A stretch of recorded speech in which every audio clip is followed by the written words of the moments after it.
예, 오늘 누가복음 6장 27절로 31절 말씀을 가지고 하라와 말라 두 번째 말씀을 전합니다. 우리 다 같이 한번 인사합니다. 옆 사람과 인사하시고 앞뒤 사람과 그리고 사랑하는 가족과 함께 인사하실 때 아케마시테 오메데토 고자이마스. 아케마시테 오메데토 고자이마스. 예, 새해 복 많이 받으십시오. 예, 감사합니다. 새해가 밝았습니다. 그리고 우리에게는 새 일이 시작되었습니다. 모든 일에는 힘이 드는 정도가 다 다르지만 어렵고 힘든 일일수록 성취감과 함께 만족도는 높아집니다. 하지만 그 과정 결코 만만치 않으며 생각보다 오랜 시간이 걸릴 수도 있는 것입니다. 그런데 그 일이 그 무엇보다도 가치가 있는 일이라면 우리는 그 어떠한 대가를 치르더라도 그 일을 진행해야만 하는 것입니다. 또한 쉽게 포기해서도 안 될 일이 되는 것입니다. 우리의 노력은 결코 빛을 발하지 않을 것이기 때문입니다. 오늘 우리는 새로운 또 하나의 교회를 개척했습니다. 교회 이름이 뭘까요? 지바연합장로교회입니다. 우리 권사님 기도했듯이 우리 교회가 동정연합장로교회가 지바연합장로교회를 또 하나 개척하게 되었습니다. 어디서든지 교회가 세워진 것은 시대를 초월해서 환영받고 기뻐해야 할 일입니다. 특별히 일본 땅에 하나님의 교회가 세워진다? 여러분, 이것은 더욱더 가슴 벅찬 일이 아닐 수가 없는 것입니다. 그런데 그 일이 우리에게 일어난 것이라는 것은 우리는 너무나 감격스러워해야 할 것이에요. 그렇죠? 우리가 아닌 그 누군가 어느 교회에서 그 일이 일어났다면 우리 같이 기뻐해 줘야 하는데 그 감격스러운 일이 어디에서 일어났다고요? 바로 우리에게서. 하지만 여러분의 표정은 짝 이른 기러기와 같은 표정이에요. 그 심정을 잘 압니다. 늘 함께하는 사람들을 만나지 못하는 서운한 그리고 매우 섭섭한 마음이 있습니다. 서로를 그리워하는 것은 그 하나만으로도 우리가 얼마나 아름다운 생명 공동체였는지를 알 수가 있습니다. 만약에 오늘 여러분이 예배하는 내내 아주 기쁜 얼굴로 예배한다면 그것은 여러분이 그동안 서로 얼마나 힘든 관계였는지를 말하는 것과도 같습니다. 하지만 이렇게 아쉬운 표정을, 그렇죠? 그 아쉬워하는 그 표정, 정말 뭔가 좀 찝찝한 그 표정을 이렇게 보인다는 것은 서로에게 얼마나 소중한 존재였는지를 말해주고 있는 것입니다. 왼수였다면 오늘 너무나 기뻤을 거야. 그 왼수가 찢어졌어요. 얼마나 기쁘겠어. 근데 너무나 사랑하는 사람들과 헤어지는 그 모습은 언제나 슬픔이 자리하고 있는 것입니다. 곧 이렇게 우리가 아쉬워하는 표정 자체가 서로가 얼마나 소중한 존재였는지를 여러분의 표정으로 말해주고 있는 것입니다. 그러기에 우리는 다시 만날 그날을 소망하며 서로를 위해 기도해야 할 것입니다. 그리고 오늘은 우리 잘 기억해야 할 날이 되는 것입니다. 그 이유는 앞으로의 우리의 모습을 위해서예요. 지금 여러분 이 분위기를 잘 기억하십시오. 이 썰렁한 분위기. 왜요? 우리가 어떻게 변해 있을지, 그리고 또 얼마나 큰 성장을 이룰지, 또한 우리가 얼마나 위대한 일을 이 땅 가운데 이룰 것인지에 대한 증거가 바로 오늘 이 현장이 되는 것입니다. 그리고 앞으로 하나님께서 어떠한 일을 이루어 나가실지 또한 우리는 기대하는 현장이 되는 것입니다. 지금은 미약하기 짝이 없지만 심히 창대케 하실 하나님을 우리는 기대하게 됩니다. 우리는 지난 시간에 하라와 말라라는 제목으로 말씀을 드린 가운데 우선 적극적인 명령 3가지를 상고해 보았습니다. 그것이 뭐였죠?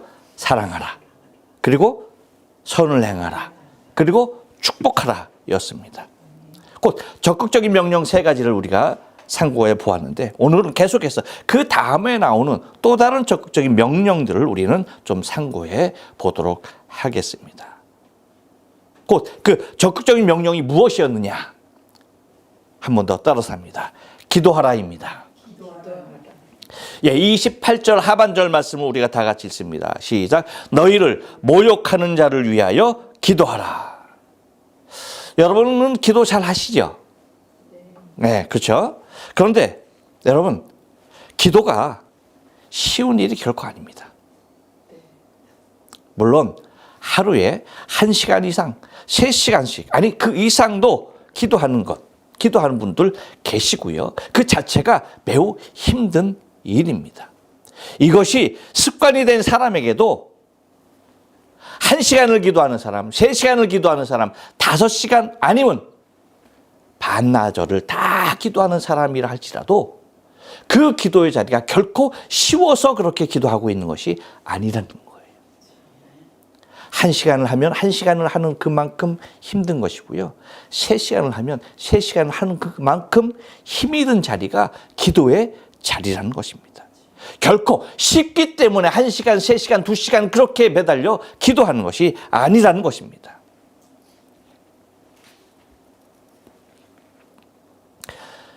이렇게 수없이 많이 기도하는 사람들, 이 사람들에게 있어서 여러분 기도할 때 겪는 가장 큰 어려움이 뭔지 아십니까? 많은 시간을 기도하신 분들 무엇이 가장 힘들까요? 많이 기도는 안 해보셨나 보다. 여러분, 많이 장시간 기도하는 사람들에게 가장 힘든 게 뭔지 아십니까? 다른 것 아니에요. 옆 사람에게 얘기해 줍니다. 옆 사람. 기도할 것이, 얘기해 줘요. 기도할 것이 너무 많다는 것입니다. 오랜 시간 기도하는 사람들에게 가장 힘든 게 뭐냐? 기도할 게 너무나 많아. 이렇게 한참 동안 1시간을, 3시간을 기도했음에도 불구하고 아직도 기도해야 될 것이 너무나도 많다는 거야. 반면 여러분, 기도하지 않는 사람들의 어려움을 겪는 일이 무엇일까요? 왜 5분 하면은 1시간 한 것 같고 10분 하면 2시간 지난 것 같이 그렇게 길게 느껴질까요? 옆 사람에게 다시 한번 얘기해 줍니다. 기도할 것이 없다는 것입니다. 기도할 게 없어. 딱 1분 기도하니까 더 이상 기도할 게 없는 거야. 그러니 어떻게 1시간을 채우고 어떻게 3시간을 채워? 아니 기도할 게 있어야 채우지. 그러니까 여러분, 기도는 하는 사람이든 안 하는 사람이든 기도는 결코 쉬운 일이 아니라는 거예요. 그런데 주님께서 우리에게 지금 뭐 하라고 하십니까? 기도하라고 하십니다. 근데 그 기도하라는 내용이 무엇인가요? 기도할 것이 없어서 어려움을 겪는 자에게도, 기도할 것이 너무나 많아서 어려움을 겪는 자에게도 지금까지 자신들이 한 번도 해보지 못한 기도를 하라는 것입니다. 그렇게 수없이 많은 기도를 해봤지만 이 기도는 해보지 못했던 거예요. 아니, 지금까지 이것은 우리의 기도의 영역 밖에 있었던 것입니다. 곧 우리의 기도에서 철저하게 제외된 부분이었다는 거예요. 어떤 기도가? 너희를 모욕하는 자를 위하여 기도하라는 것이. 왜요? 이들은 지금까지 율법에 의한 삶을 준수했던 사람들입니다. 그래서 눈에는 눈, 이에는 이로 단순하고 쉽게 살았던 사람들에게는 도저히 불가능한 명령인 것입니다. 왜냐하면 지금까지 나를 모욕하는 자는 나도 함께 뭐 하면 됩니까? 그를 모욕하면 됐기 때문이에요. 아주 쉽고 간단하게 고민할 것도 없이 나에게 대하여 주는 대로 갚아주는 너무나도 단조롭고 단순한 삶이었어요. 이렇게 사는 것이 평생 몸에 배어 사는 사람들이었기에 변할 수 있었을까요? 너무 혼란스러운 것입니다. 당연합니다. 왜요? 지금까지는 내가 복수하며 살아왔기 때문입니다. 그런데 나를 모욕하는 자를 위하여 기도하라? 자녀를 위하여 기도하는 것도 힘들어서 하는 사람들에게, 부모를 위하여서 기도하기도 바쁜 사람들에게 나를 모욕하는 자를 위하여 기도하라? 예, 여러분, 예수님은 기도하라는 것입니다. 나를 모욕하는 사람들을 위하여 기도하라는 거예요. 잘못 들은 거 아니에요. 제대로 들은 겁니다. 우리가 알아야 할 것은 단순한 기도만을 말씀하고 있는 것이 아니라는 사실입니다. 이렇게 기도하는 자만이 살아계신 하나님을 인정하는 것이 되기 때문이에요. 곧 너희를 모욕하는 자를 위하여 기도하라는 말씀 속에는요, 나의 복수가 나 자신에게서 하나님에게로 이관되는 것을 드러내고 있다는 거예요. 지금까지는 그 복수를 누가 했어? 내가 했어요. 내 손으로 했어요. 근데 너희를 모욕하는 자를 위하여 기도하라는 것은요, 이제 내가 갚아야 할 몫이 아니라는 거예요. 그것이 어디에게로? 하나님께로. 하나님에게로 이관되어지는 모습을 우리는 그려야 하는 것입니다. 이것은 또한 그렇기 때문에 우리의 입술로만 하는 기도가 아니라는 것입니다. 살아계신 하나님을 믿는 믿음으로만 할 수 있다는 거예요. 더 높고 고귀한 차원에서 하나님의 살아계심을 인정해야 한다는 것입니다. 이렇게 살아가는 사람이 내일이라는 그날에 소망하며 살아가는 복 있는 자의 삶의 모습이라는 것입니다. 율법을 통하여 보이시는 하나님의 명령은 너무 쉬운 것이었습니다. 하지만 복음을 통하여 우리에게 보이시는 하나님의 명령은요, 율법의 힘으로는 지켜낼 수 없는, 오직 그리스도의 사랑만으로 지켜낼 수 있는 새 계명이 되는 것입니다.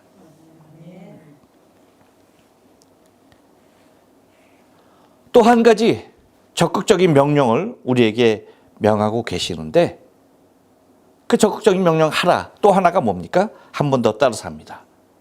돌려대라입니다. 29절 상반절 말씀을 다 같이 한번 읽습니다. 시작. 너희 이 뺨을 치는 자에게 저 뺨도 돌려대며. 예. 이것은 모욕을 넘어 나에게 이제는 물리적인 방법으로 직접 가해오는 경우를 말씀하고 있습니다. 그러니까 너를 모욕하는 자를 위하여 기도하라보다 더 힘든 경우가 되는 거예요. 누군가 나를 공격할 때에 우리의 몸은 반사적으로 방어하며 움츠리는 자세를 취하게 됩니다. 그리고 그 방어 자세만 취하는 것이 아니라 어느 정도 방어 자세를 취하다가 기회가 딱 보이기만 하면 바로 무엇이? 반격하게 나서는 것이, 반격으로 나서는 것이 살아있는 육체의 본능인 것입니다.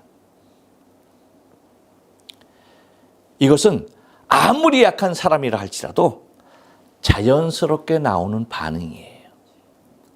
우리 옛말에 그런 말 있잖아요. 지렁이도 밟으면 뭐한다? 꿈틀한다 그래요. 아무리 약한 사람도요, 자기에게 가해지는 물리적인 충격 앞에 거기에서 곧바로 반응을 보이게 되어 있다는 것입니다. 그런데 주님께서 말씀하시는 것은 우리의 육체적인 생리적 반응까지도 제어할 수 있는 것에 대하여 말씀하십니다.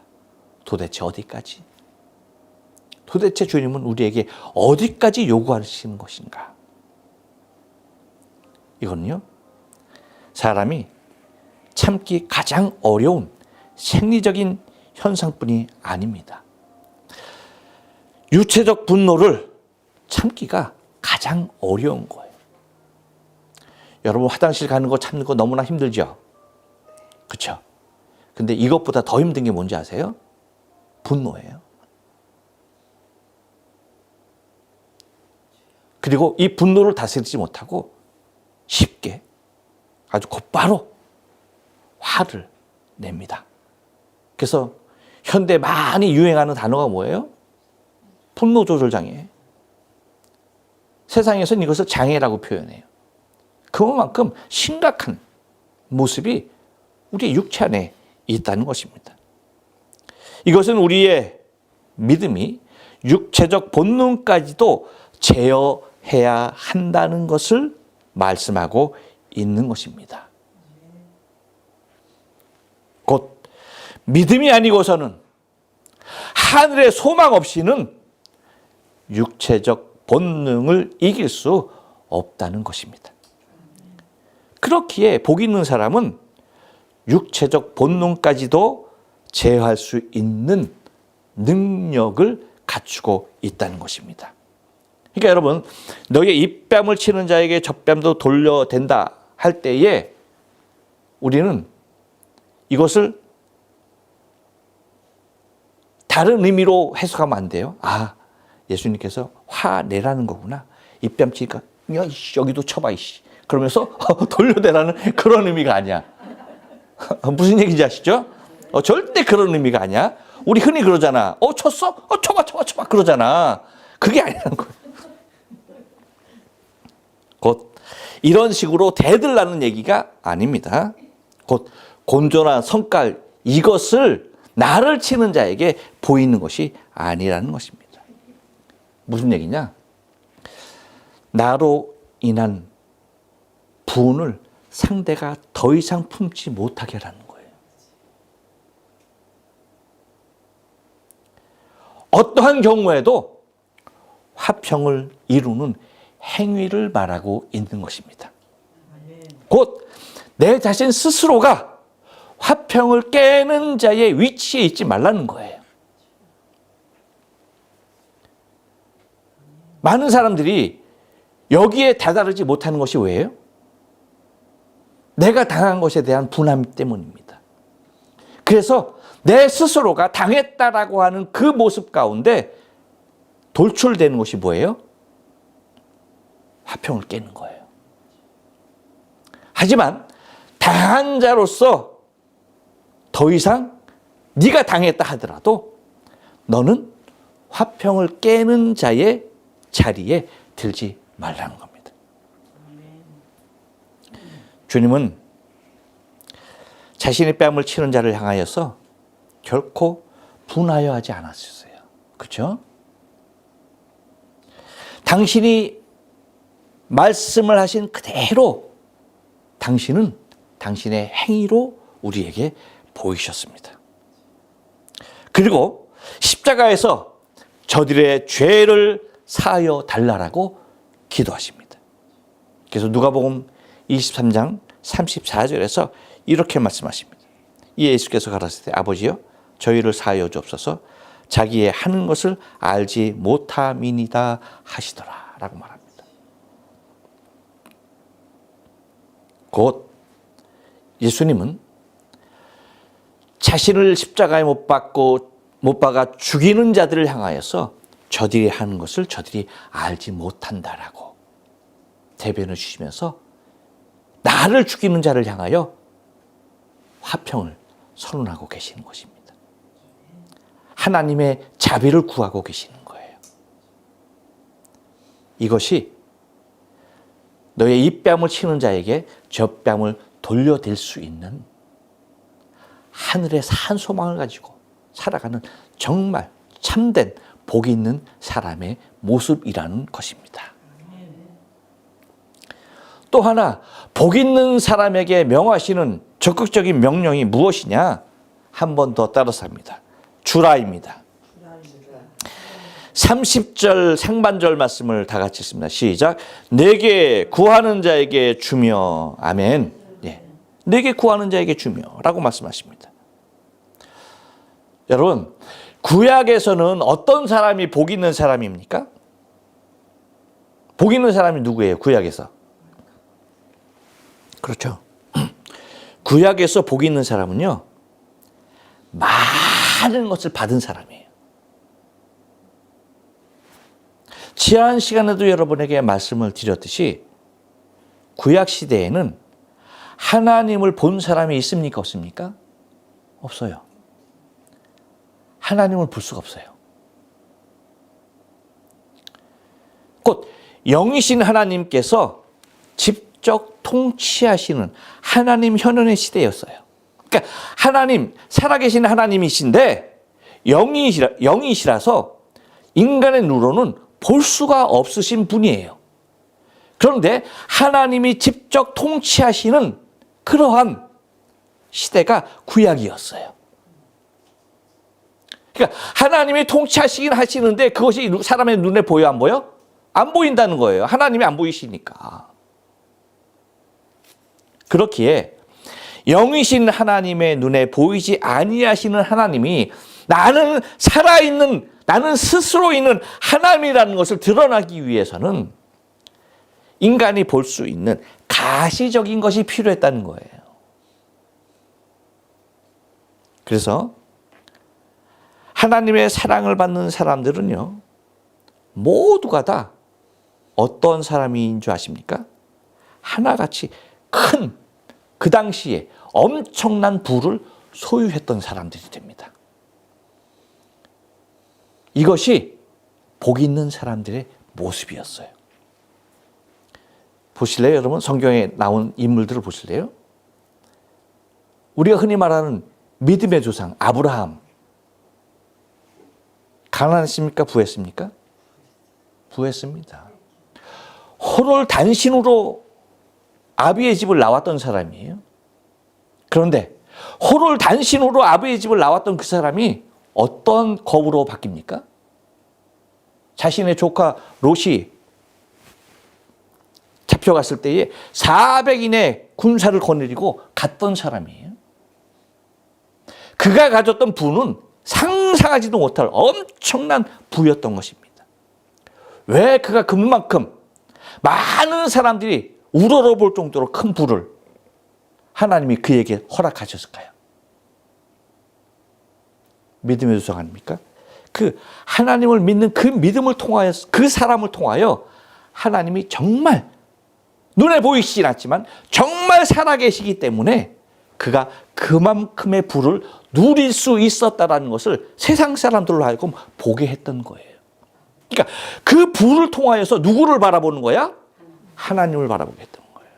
그러니까 살아계신 하나님의 존재를 믿게 하기 위하여서 부가 복 있는 사람에게 주어지는 엄청난 거였던 것입니다. 아브라함뿐만 아니죠. 아브라함의 하나님, 이삭의 하나님, 야곱의 하나님, 이삭 또한 마찬가지입니다. 이삭은 가는 곳마다 뭐예요? 우물을 파도 거기에서 다 물이 터졌던 놀라운 축복을 힘입은 하나님의 사람이었죠. 야곱은 우리가 뭐 말할 것도 없고요. 그렇죠? 곧 이와 같이 하나님께서 그 대표적인 사람뿐만 아니라 이스라엘 백성들이 여러분 애굽에서 나올 때에 이스라엘 백성 모든 백성들이 한 사람도 빠짐없이 엄청난 부를 챙겨서 출애굽했던 것을 우리는 성경을 통해서 바라봅니다. 민족 전체래요. 그렇죠? 출애굽했던 모든 이스라엘 백성들 전체가 다 엄청난 이스라엘 그 애굽의 거의 모든 전 재산의 부를 다 손에 쥐들고 나왔던 거예요. 왜일까요? 하나님이 이스라엘 백성들과 함께 하심을 드러내는 중요한 지표였던 것입니다. 그래서 하나님의 사랑을 받는 사람들은 모두가 다 이와 같이 하나같이 큰 부를 소유했던 사람들입니다. 하나님의 사람 다윗은 어땠을까요? 목동이었죠. 그렇죠? 뭐가 있어? 아무것도 없지. 가장 천한 직업을 가졌던 소년이었잖아요. 근데 하나님께서 그에게 얼마만큼 큰 부를 주셨는지 아십니까? 아들 솔로몬을 통해서 하나님의 성전에 들어갈 모든 은금 보석들, 그 금과 모든 보석들이 쓰고도 남을 엄청난 보화들을 창고에 지니고 살았던 사람이 다윗이에요. 왜 하나님께서 다윗에게 그렇게 엄청난 물건을 주셨을까요? 다른 건 아닙니다. 살아계신 하나님을 다윗의 그 부한 모습을 통해서 세상에 드러내셨던 것입니다. 왜 그렇습니까? 곧 구약시대에는요, 큰 물질적 축복이 곧 살아계신 하나님을 나타내 보이는 가장 흔한 방법이었던 것입니다. 이게 보편적인 방법이었어요. 그래서 구약에는 많이 복받은 사람이 바로 누구였다? 그와 같은 사람이었다는 것입니다. 곧 눈에 보이지 아니하는 하나님이 통치하시는 시대에 사람들에게 보일 수 있는 방법이 그런 모습이었다는 거예요. 그런데 여러분 봐요. 예수님께서 이 세상에 오셔서 말씀하시는 복 있는 사람은 어떤 사람입니까? 봐요. 여러분 잘 기억해야 돼요. 예수님께서 이 세상에 오셔서 말씀하시는 복 있는 사람 어떤 사람이에요? 구약에서 말하는 사람입니까? 아니죠. 절대 아닙니다.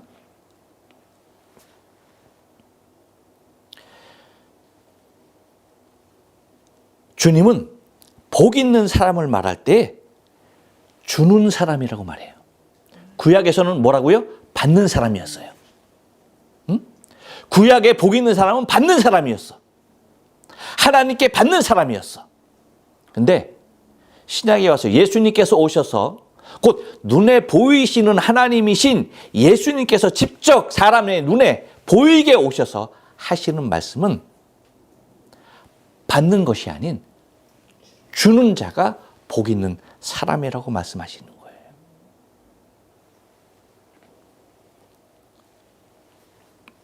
그렇다면 주님은 복 있는 사람이 주는 사람이다 라고 말씀하실 때 이것을 당신의 입으로만 말씀하셨을까요? 아니죠. 당신이 직접 그 복 있는 삶을 사셨습니다.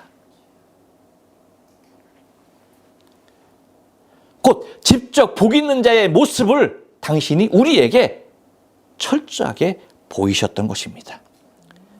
예수님은 공생애를 통하여 보이신 것은 처음부터 마지막까지 모든 것을 주시는 분이었습니다. 사랑을 주셨습니다. 눈물을 주셨습니다. 치유를 주셨습니다. 긍휼을 주셨습니다. 먹을 것을 주셨습니다. 자비를 베풀어 주셨습니다. 당신의 물과 피도 다 쏟아 주셨습니다. 그리고 당신의 거족까지도 주셨고 마지막엔 당신의 생명까지도 십자가에서 우리에게 주셨던 것입니다. 이렇게 모든 것을 주시면서 사신 예수님께서 복 있는 사람은 받는 사람이 아니라 주는 사람이라고 말씀하고 계시는 것입니다. 그래서 누가는 바로 이곳에서 말씀하고 있는 누가복음 6장에서 말하고 있는 이 부분의 말을 사도행전을 기록할 때에 하는 그 말씀, 곧 똑같이 누가가 기록하는 것을 바라보게 되면 사도행전 20장 35절에서 그렇게 말합니다. 또 예수께서 친히 말씀하신 바 주는 것이 받는 것보다 복이 있다 하심을 기억하여야 할지니라 라고 말씀하고 있습니다. 이와 같이 하나님이신 예수님께서 이 땅에 오셔서 우리에게 보이신 일이 모든 것을 주시는 일이었던 것입니다. 곧 주는 것을 통하여서 주님을, 곧 하나님을 가장 쉽고 그리고 가장 정확하게 나타나게 되는 것입니다. 어느 프로그램에 나왔던 그 한국의 가수 그 김장훈 씨가 있죠. 그 양반에게 그 양반은 뭐 기부하는 것으로 너무나 잘 알려져 있으니까 그 양반에게 묻죠. 재산이 얼마나 되느냐라고 했더니 집 보증금 6천만 원에 통장에 한 200~300만 원 있을 거라고. 그가 그것밖에 못 번 사람이었을까요? 아니죠.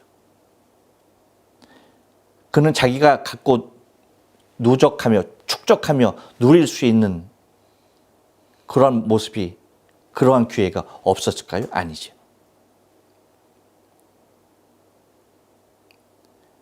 모든 것을 누군가를 위하여서 다 주었던 사람이죠. 여러분, 이와 같이 주는 것은, 우리가 기억해야 할 것은, 주는 것은 또 하나 하나님의 마음이 가 계신 그곳을 우리가 따라간다는 의미가 있어요. 네? 내가 누군가에게 무엇을 준다, 이거는요 단순히 그것을 주었다 그 의미로 끝난 것이 아니라는 거야. 곧 하나님의 마음이 계신 그곳에 나도 함께 따라간다는 뜻이야. 그래서 여러분 신명기 10장 18절 말씀 보면 뭐라고 말해요? 고아와 가부를 위하여 신원하시며 나그네를 사랑하사 그에게 식물과 의복을 주시라니. 곧 고아와 가부 나그네 하나님, 그렇죠? 가장 약한 자들, 그들을 하나님은 번번이 거론하시면서 그들에게 관심 둘 것에 대하여 말씀하십니다. 이렇듯 주는 것은요 하나님의 중심 가운데 자신을 이끌어 드리는 과정을 말하고 있는 거예요. 내가 하나님 앞에 더욱더 가까이 간다? 무엇을 보면 됩니까? 주는 나의 모습을 바라보면 되는 거예요. 왜요? 지금도 주님께서 어디 계실까? 많은 사람들이 찾고 있는데요. 왜 찾을까요? 나도 그곳에 가고 싶으니까. 하지만 어렵지 않아요. 주님 계신 곳은 우리가 정말 보물찾기처럼 그렇게 힘든 과정이 아니에요. 내가 손을 내미는 그곳에 이미 주님은 계셔요. 할렐루야. 내가 주는 그곳에 이미 주님은 와 계신 거예요. 또한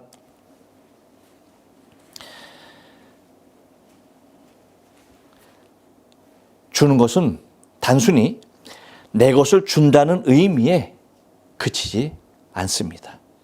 이것은 이 세상에 있는 것이 나의 소유가 아니라는 것인과 동시에 모든 소유권이 하나님에게 있음을 고백하는 과정이 되는 것입니다. 로마서 11장 35절 36절 말씀 보니까 이렇게 말해요. 누가 주께 먼저 드려서 갚으심을 받겠느냐? 이는 만물이 주에게서 나오고 주로 말미암고 주에게로 돌아갑니다. 영광이 그에게 세세에 있으리로다. 아멘이라고 기록하고 있습니다. 곧 모든 것이 하나님께로부터 왔습니다의 고백이 주는 것으로 시작된다는 거예요. 그리고 최고의 가치는 이 세상이 아닌 하늘에 있음을 고백하는 신앙이 되는 것입니다. 여러분, 세상의 가치는 어때요? 내 것이 되기 위해서는요, 소유한 것으로만으로 내 것이 안 돼. 뭡니까? 세상의 가치는 내가 쓰는 것만큼 내 것이라고 생각하는 거예요. 그래서 그런 말 있잖아요. 버는 놈 따로 있고 쓰는 놈 따로 있다. 그렇죠? 누군가가 열심히 그 사람은 벌기만 해. 그리고 어떤 이는 그걸 갖다 쓰기만 해. 그래서 결국 내 것이 되는 것은 뭐다? 내가 쓴 것이 내 것이다 라는 아주 이상한 이론으로 결말을 맺는 것이 세상의 가치. 하지만 하늘의 가치는 그렇지 않아요. 진정 내 것으로 남는 것은요, 내가 쓴 것이 아니에요. 남에게 준 것이 내 것으로 남는 거예요.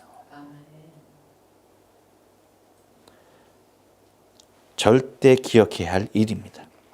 그래서 여러분, 여기서 주라고 할 때에 내게 구하는 자에게 주며라고 말씀하신 이 말씀, 주님께서 그렇게 말씀하시잖아요. 그렇죠? 내게 구하는 자에게 주며. 근데 무서운 것은 뭐냐면, 제일 무서운 거죠. 뭡니까? 무엇이라고 단정지어 말씀하지 않으셨다는 거예요. 응? 그렇죠? 구하는 자에게라고 말씀하심을 통하여서 당신의 모든 것을 내어놓으신 주님을 바라보게 하십니다.